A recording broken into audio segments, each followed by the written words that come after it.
reconnaître que c'est difficile de parler d'un mal invisible. Si j'avais mal au genou, que j'avais une canne automatiquement, c'est bête à dire, mais quelqu'un qui a une démarche, qui claudique un peu, qui a une canne, on le voit.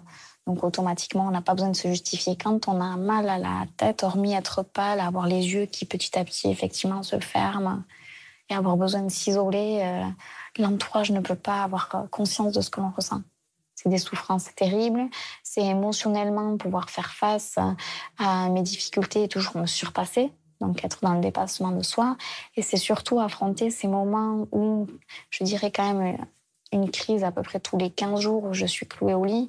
C'est moi, moralement, être clouée au lit alors que je sais tout ce que j'ai à faire derrière et de me sentir si mal, avec autant de culpabilité vis-à-vis des autres qui doivent du coup assumer mes tâches, culpabilité vis-à-vis de mes vaches, culpabilité vis-à-vis de mes enfants, où je me pose vraiment la question, est-ce que ça vaut le coup et surtout, est-ce que je suis sur le bon chemin? Et est-ce que je peux continuer comme ça? Donc, je suis assez torturée quand même, l'air de rien.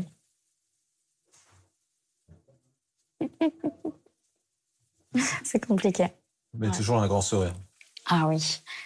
Écoute, c'est gratuit, il faut y aller quand même sur le sourire. Ça, non, c'est obligé. Alors, je suis qui ne pas de bêtises. Bonjour. Merci de nous accueillir. Ouais. Réveil musculaire le matin, petits étirements le soir. Tu m'avais fait une ordonnance, tu sais, pour me prescrire des massages justement chez le kiné pour détendre la zone des épaules, pour essayer justement que tout ça devienne un peu plus flex. Ce qu'il y a, c'est que quand j'y vais, je ressors automatiquement, je suis pas bien, j'ai très mal à la tête et donc je peux plus enchaîner derrière sur mes journées. Donc je me sens un peu pris en étau, quoi. J'ai conscience qu'il faudrait que j'attaque les soins kiné, mais à la fois, vu que ça en pâtit trop sur mon travail, je me sens un peu bloquée là. D'accord. Et les crises, il y en a beaucoup?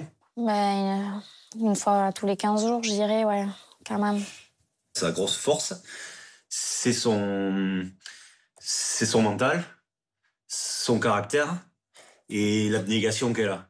La même chose qu'elle a pour faire évoluer son exploitation, pour faire évoluer son exploitation et pour pouvoir continuer là-dedans. Donc je pense que cette dynamique-là l'aide dans tout. Et après, le but, c'est d'arriver à trouver un juste milieu, justement, sur le travail, sur les aides humaines, matérielles, pour pouvoir continuer, justement, à faire évoluer la chose et elle, pouvoir continuer à vivre avec son handicap, on peut le dire. Je suis allé la voir à son exploitation. On a pris les vaches ensemble.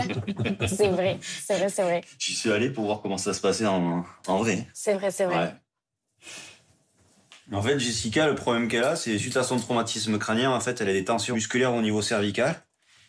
Et la névralgie d'Arnold, en fait, c'est un nerf qui prend son émergence à la base du crâne, en haut des cervicales, et qui peut donner des douleurs névralgiques, c'est-à-dire des douleurs qui partent ici, et qui peuvent remonter au niveau du crâne, qui peuvent même arriver jusqu'ici, et donner des grosses douleurs qui sont invalidantes pour elle, qui peuvent même amener jusqu'à des douleurs avec des vomissements ou des nausées, où elle est obligée de s'isoler, et où la mobilité cervicale et tout lui donne des décharges électriques au niveau de la tête, quoi. Ça fait mal? Oui. C'est bon. On met jamais les mains là où il faut, c'est ça? Merci pour ces explications, docteur. Merci beaucoup. Allez, on s'arrache parce que t'as du monde à la salle d'attente, là.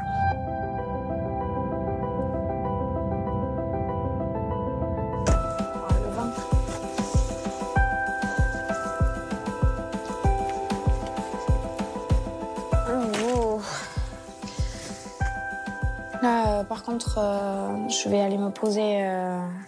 Si tu veux bien, je sais pas, tu prépares une bricole, ce que tu veux, un œuf, je m'en fous. Pas de souci. Bon, merci. Donc là, c'est mon matériel de survie. Je me positionne ça qui chauffe sur la zone, mais justement, surtout ici de ma base du cou, et je m'enroule en fait la tête dans le chaud en fermant le store, en restant un petit peu dans le noir, le temps d'essayer de pouvoir au moins canaliser pour me donner la chance de finir la journée.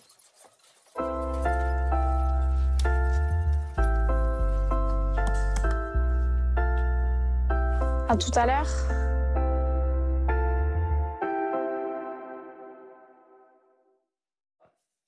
À suivre Mathieu et le forgeron.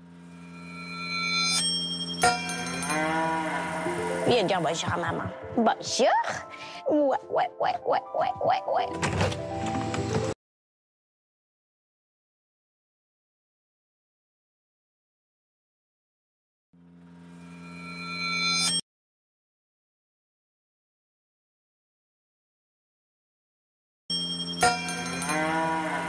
Viens dire bonjour à maman.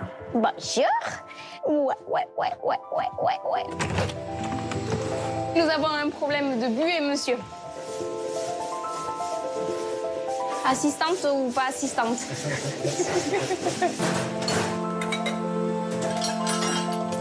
J'ai du bonheur à aller chercher mes vaches dans les prairies. J'ai du bonheur à les traire. On est hyper reconnaissant envers ces vaches. Et le moment où j'adore le plus mes vaches, c'est quand, c'est rare, mais c'est quand je vais voir un client.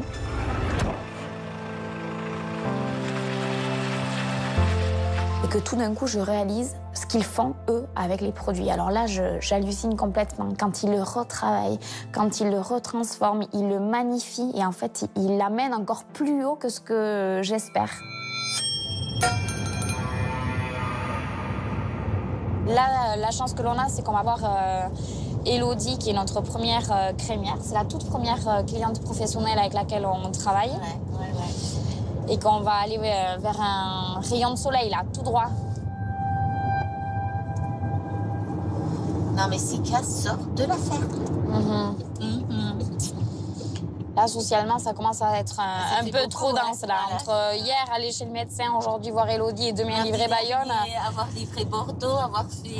Ça manque de vaches, tout ça.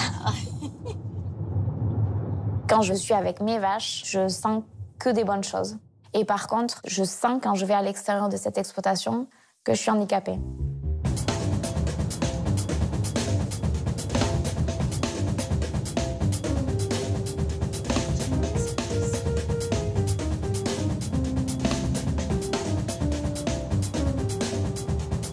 Non, ça va, respire, Sika.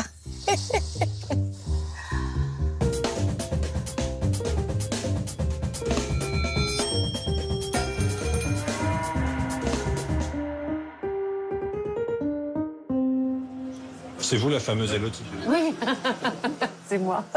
À bientôt. Bonne journée. Au revoir. Au revoir. Dites donc, Jessica, c'est rare de sortir de chez vous, là? Ouais, c'était un effort majeur. Je savais qui c'est que je venais voir. Et du coup, vous avez quoi comme produit de... Jessica, on a tout. Les Indarica ici. La crème, on est en rupture, mais elle est dans le camion. Ouais, tout à fait. Et le beurre, il nous en reste que 2, donc ils sont dans le camion aussi. Ça va, c'est les Indarica, ma chérie. Voilà. Ça, c'est pas lourd, c'est pas lourd. C'est volumineux, tu sais, ça fait genre, mais c'est pas lourd. Voilà, et moi... Eh ben voilà, la relève. Oh, pardon, c'était ton pied depuis tout à l'heure? mon pied. Ah oui, ok. Quand je fais du fromage, je pense toujours au frigo dans lequel ça va atterrir. Bonjour. Je pense aux gens qui vont le savourer. J'espère qu'ils ont un moment convivial autour. En fait, je pense à toute l'émotion que procure la bonne nourriture. C'est pas rien, en fait, de rentrer chez les gens, de contribuer à ce qu'ils passent une bonne journée. Moi, je le vis vraiment comme ça.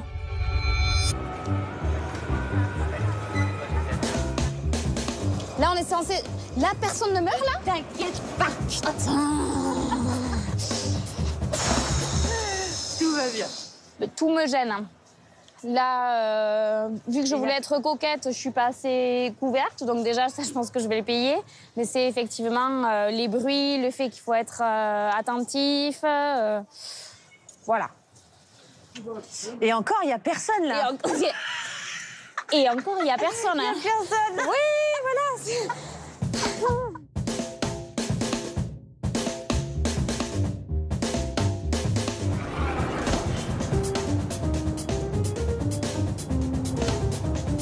Ah, elle est fatiguée, là, quand même. Contente de rentrer, d'enfiler les habits et le bonnet, tu sais. Quand tu sens ça sent la vache, ah ouais.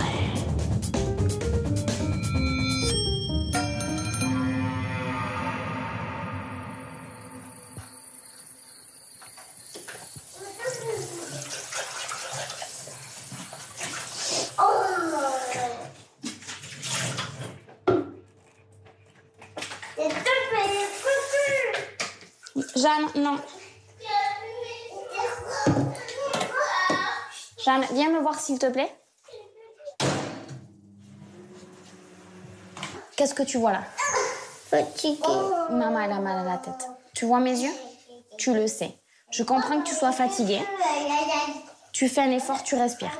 Là, le plan d'action, on est en pyjama, on prend un bon chocolat chaud, ok? Et on se cale devant un petit dessin animé avant le dodo.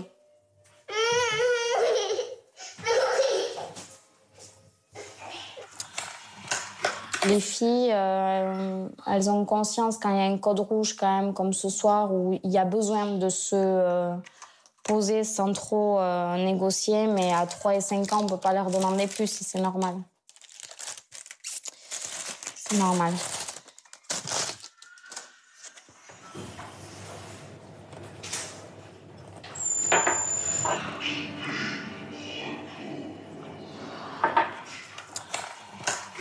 C'est pas bon.